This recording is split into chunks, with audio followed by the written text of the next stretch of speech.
Developing story of Donald Trump's upcoming federal indictment. He announced it himself on his own social media platform and is now the first former president to face criminal charges from the federal government. Yeah, this is just the latest in a litany of firsts for a former president. He was impeached twice. Last month, he was found liable for sexual abuse in a civil trial. He was indicted in a New York court for paying hush money to a porn star. His company was convicted of tax fraud and other crimes, and he still faces 2 more possible indictments for efforts to overturn the 2020 election. And among the charges he now faces is violating the Espionage Act. And ABC News confirms that prosecutors have an audio recording from 2021 where Trump admits he had retained secret documents and had not declassified them before leaving office. There is a lot to cover, and Eyewitness News reporter Jim Dolan is in the newsroom with more. Jim.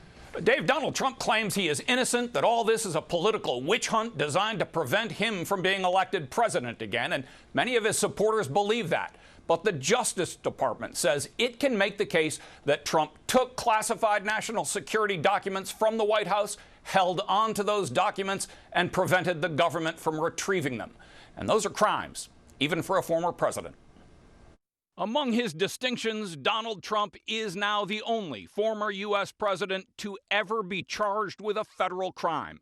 And he will be arraigned in a federal court in Miami next week. He knows he's innocent. He knows this is garbage. He knows there's fundamental flaws with each one of the counts that they're apparently putting in this indictment. And he knows that the whole process, starting from the archivist, was a corrupt and politicized one. So he's not shrinking from the fight. The former president is charged with illegal detention of government documents regarding national security in violation of the Espionage Act, with conspiracy and with obstruction of the government's efforts to retrieve the documents. Last night he said, "I'm an innocent person. I'm innocent. I'm an innocent man. I'm an innocent man. I did nothing wrong." If he committed a crime and there is evidence beyond a reasonable doubt to prove that crime, that he must be charged, he must be tried. When former President Trump left the White House, some national security documents were transported to his Florida home. When asked about the documents by the National Archives, Trump and his lawyers denied he had any. But a federal search warrant turned up several documents marked top secret.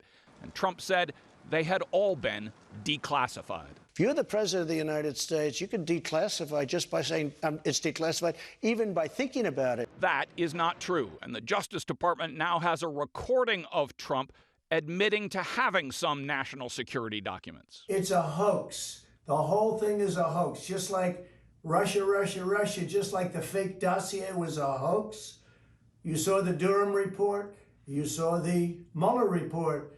It was all a big hoax. Trump attorney Jim Trusty has suddenly withdrawn from the federal case, and he will no longer represent the former president. Well, he says he withdrew. The former president says Trusty was fired. Mr. Trump says he will announce new lawyers soon. Former President Trump faces the possibility of decades in prison if convicted on the federal charges, but the actual sentence would likely be far less.